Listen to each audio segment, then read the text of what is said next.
Namaste and welcome. You're inside the bunker with one and only Tom Cooper, and I'm Anand Narsimhan. 50 Israeli Air Force fighter jets dismantled Ali Khamenei's underground military bunker beneath the Iranian regime's leadership compound in Tehran, in the heart of Tehran. That's what the IDF has claimed. It destroyed Ali Khamenei's underground bunker built beneath the regime's leadership compound.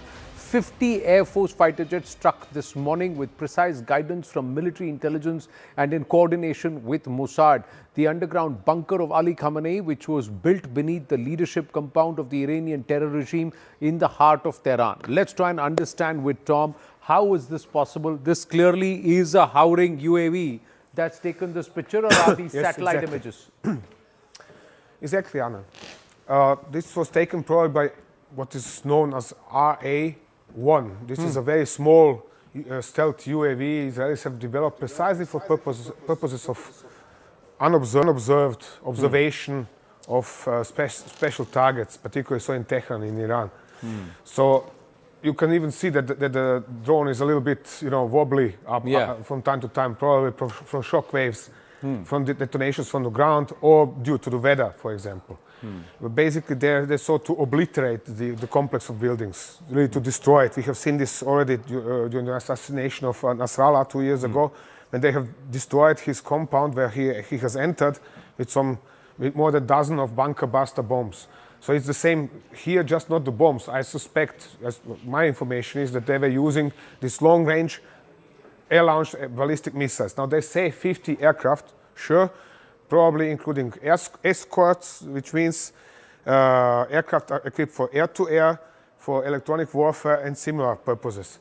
So I guess, judging by the number of explosions, that there were some between two will be probably too few, but some 6 and 8 aircraft involved, releasing air-launched ballistic missiles, as described a few days ago.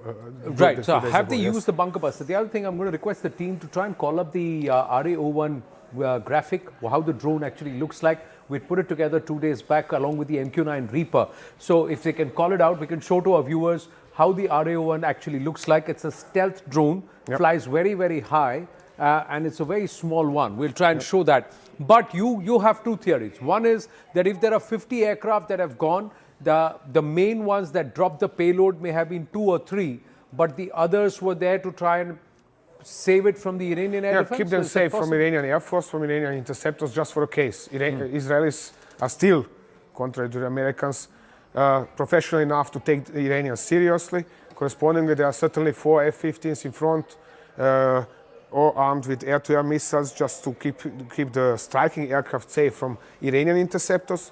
Then another, who knows how many F-35s and similar, and F-15s flying,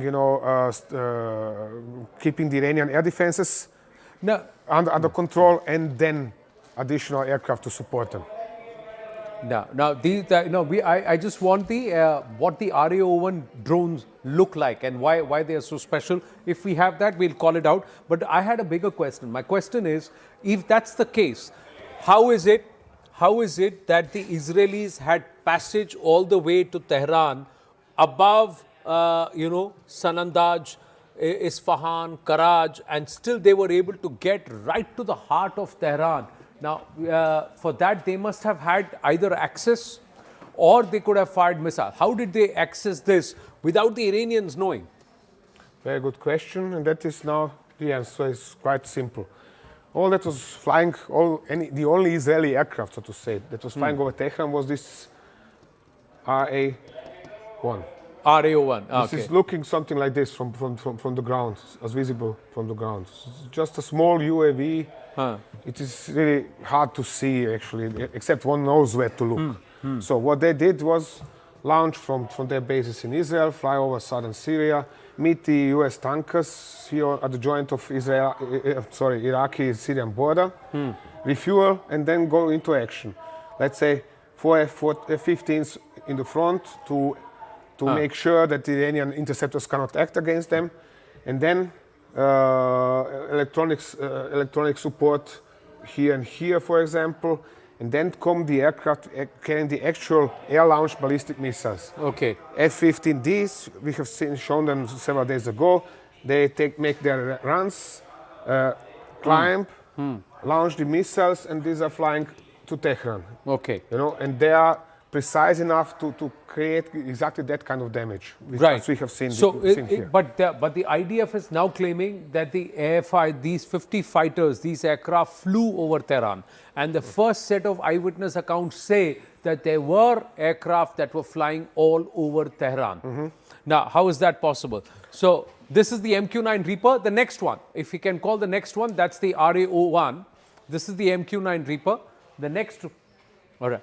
Okay, so this is the MQ-9 Reaper. So the Reapers will be doing the reconnaissance and the surveillance. The smaller ones. This is the US used. This is the US one. This drone, they have their own drones which are looking similar and so on and so on. Okay. But the point how I'm still not buying Israeli claims about they are flying over Tehran. I want to see it. It's Right. as simple as that. If they are flying over Tehran, where is the problem? Camera out and take a photo. Correct. But we are hearing this already since the last year, and there's nothing is happening in this regard.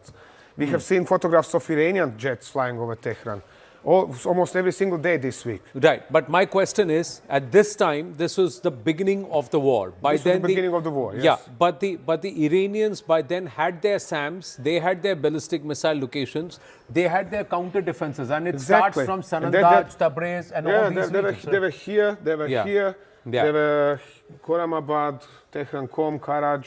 So their air defenses were all active. Correct, but if there are 50 fighters, you think they wouldn't have picked it up? How Of is course that they possible? would have picked them up. The other thing is, even if there were ballistic missiles coming all the way into That Tehran, is a different story. Yeah, That is a different story. Yeah. If, let's say, a group of aircraft appears over there over northern Iraq, Huh. the Iranians have no reason to start shooting into northern Iraq because they lack the means to do so. Of course, their Bala 373 long-range SAM systems, usually stationed somewhere here, might have the range. Right. But without evidence that they are under attack, they have no reason to start shooting at anybody over northern Iraq because Right. they could hit. At the time, there were still quite a lot of civilian airliners flying down this corridor and down the Persian Gulf. Correct. Of course, the flow of airliners down this commercial corridor was stopped in the final moment, so the Israelis were undisturbed. But nevertheless, the Iranians had no reason to shoot over northern Iraq. Correct. Because the war did not My start biggest yet. question is, how is it that there was this convention here, Yes. and the IRGC and the Iranians, who seem to have got a measure of the Israelis now that they can bombard Tel Aviv all this way, did not anticipate that there could be an attack? Now, that's where it all Excellent started, question. isn't it? And none of the Iranians have ever answered this question, as in, how is it that these aircraft or these missiles landed in the heart of Tehran and took their supreme leader? Excellent questions. The fact that the Iranians have relatively good weapons, even if these are not particularly effective in this war, the fact that they have developed this contingency plan for succession of their, in the case of also their supreme leader and most of the government and so on, does not mean that they are great strategists or understand what is going on or are always reacting correctly in military terms. Right. So they have prepared themselves for a case of this war, but they have not expected plenty of eventualities. And this was one of such. Right. Now, you have to remember, viewers, this is all started. This is how it all started. The question is, how did they get in? And how did they get out? How is it that the Americans and the Israelis, and especially the Israelis, if there were 50 aircraft over Tehran, how did they get in? And how did they get out? And the Iranians did not chase them out. They didn't hunt them.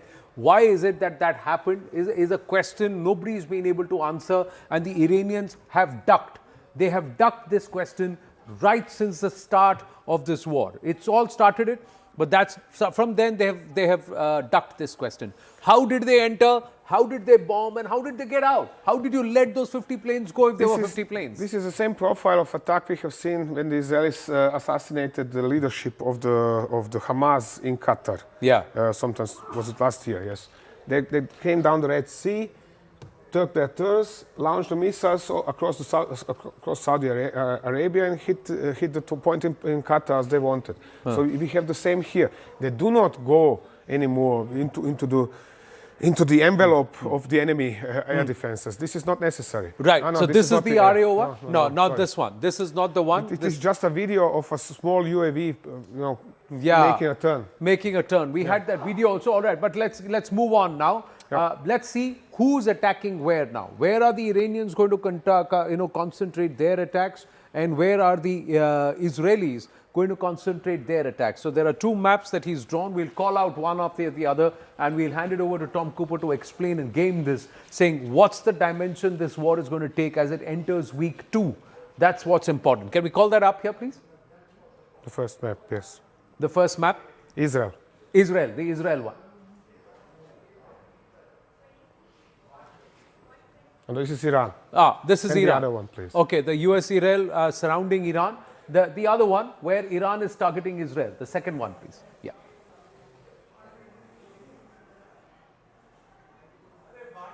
Yeah, there you go. So the essence of this map is based on monitoring what is Iran targeting in Israel over the last 2 years. What was it targeting? So, for example, there's Mount Meron. This is the highest mountain in northern Israel. It has a major radar station atop of it. Not only a radar station, but also intelligence gathering station. So it's looking all the way over Lebanon, deep into Syria, all over Jordan, for example, not to talk about Eastern Mediterranean. Right. It was one of primary targets last year. Ramat David Air Base, which is targeted also by Hezbollah. Correct. Why? Because it's the closest air base in northern Israel to Lebanon. To Lebanon. The same is valid for Mount Meron. Hezbollah is regularly targeting Mount Meron, missing it quite often too. The same is valid for Ramat David. There are several villages nearby settlements actually, and they are hit by Hezbollah while they are targeting Ramat David. In Haifa, the Iranians have targeted last year the famous refinery, which is always targeted, but whoever is at war with Israel. And then, in particular, what we are seeing during this war, this is Iranian strikes on Tel Aviv area. Right. And there they are targeting 3 major facilities. Ministry of Defense, Mossad headquarters, and headquarters of the Unit 8200. Right. These 2 are something like the IGC is kind of obsessed with hitting them. They want to hit them. And they are striking them regularly. But so far as I know, have always missed them. They are also striking in Tel Aviv. Why the Unit 8200? This is intelligence gathering unit. So like Mossad, they want to pay back. They want to extract revenge. And this is why they are targeting these 2 in particular. They are also targeting air defense systems protecting Tel Aviv. We have seen this last year. We have seen this year again. Then this one we have the pictures of the Ben Gurion International Ben Airport. Gurion International is a civilian airport. And now one would say, Iranians striking civilians. No. Ben Gurion is also currently the base for some 25 US tanker aircraft. Right. We've got the wrong set of visuals on the screen. Can we put out the Iranian attacks on Israel and the Ben Gurion pictures? Those are the ones that need to run. Not Tehran visuals, please, right now. We are talking about Iran's attacks into Israel. So can we have those set of pictures on the screen? No, go back to the map. I'm saying what's running along with the map on the screen, on our television screens. Yeah, thank you. Yeah. So Ben Gurion, and nearby is Tel Nov Air Base, which was hit particularly hard last year.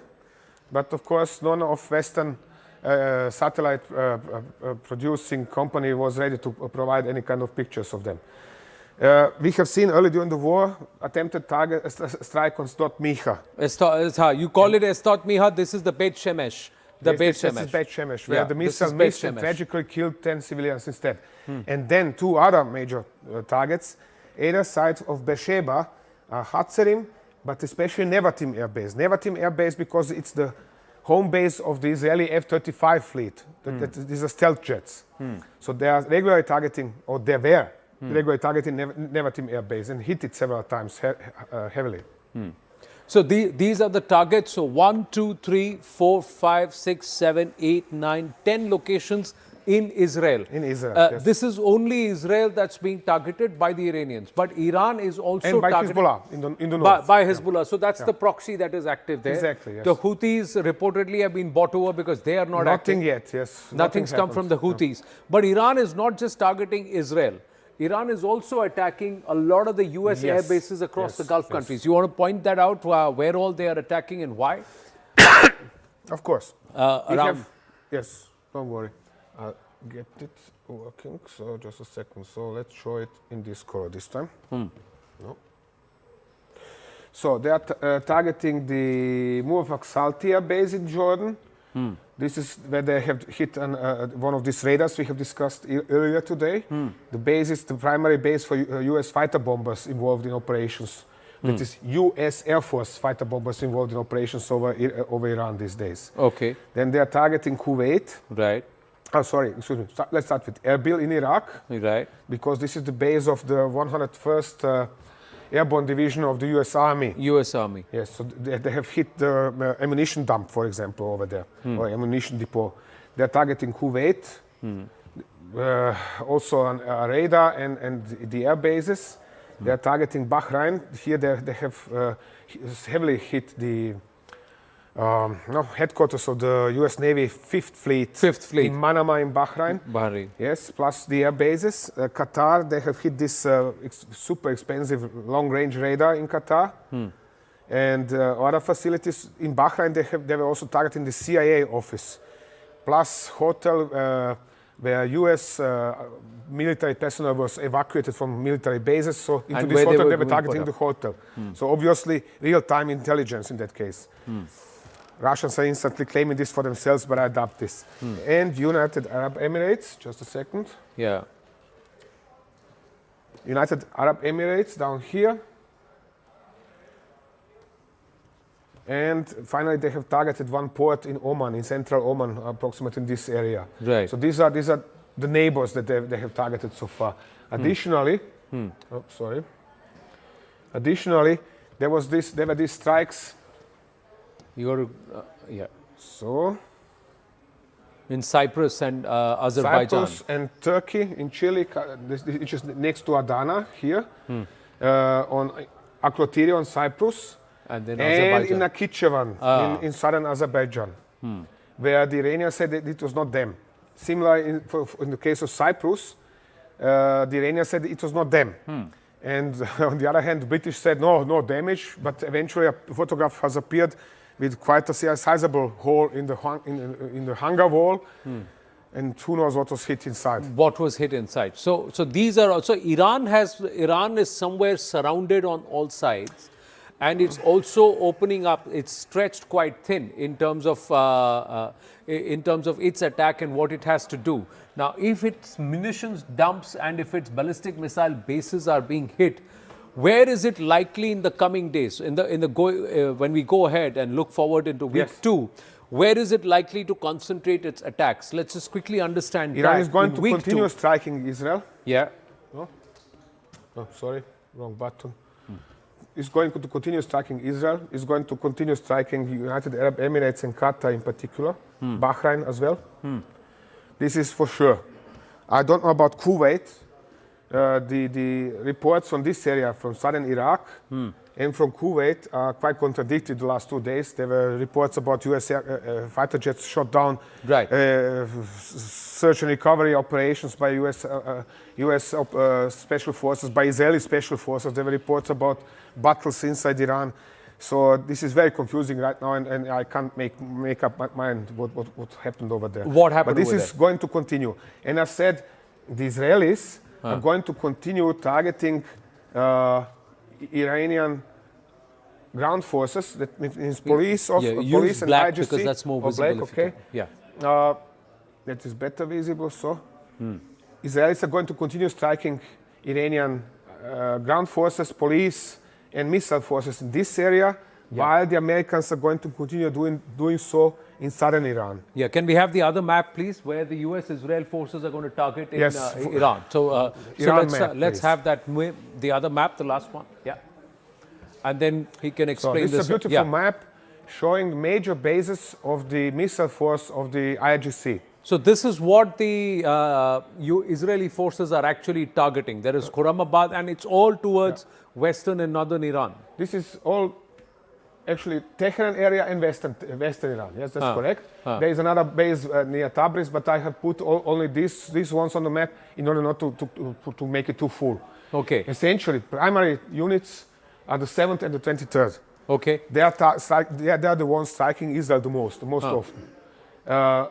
The 19th Brigade is the one which is operating short-range missiles and striking Kuwait, Bahrain, Qatar, United Arab Emirates. So that's the 19th Zulfikar Brigade based in Lar. In Lar, exactly. Okay. But these two, they have also the biggest missile cities. And 7th Brigade, for example, is not only deployed at Imam Ali underground base, but also in Semnan. Okay. And that in several locations in this area. This town is east of Tehran, therefore very hard to reach for the Israelis.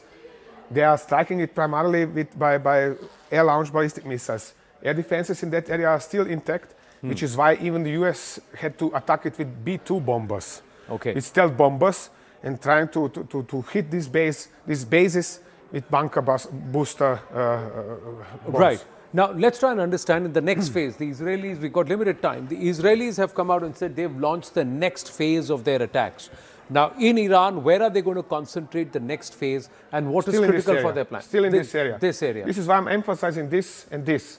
They are going to continue striking missile cities as necessary. They are going to continue kind of shaping the possible future battlefield for Kurdish insurgency in western Iran along the border.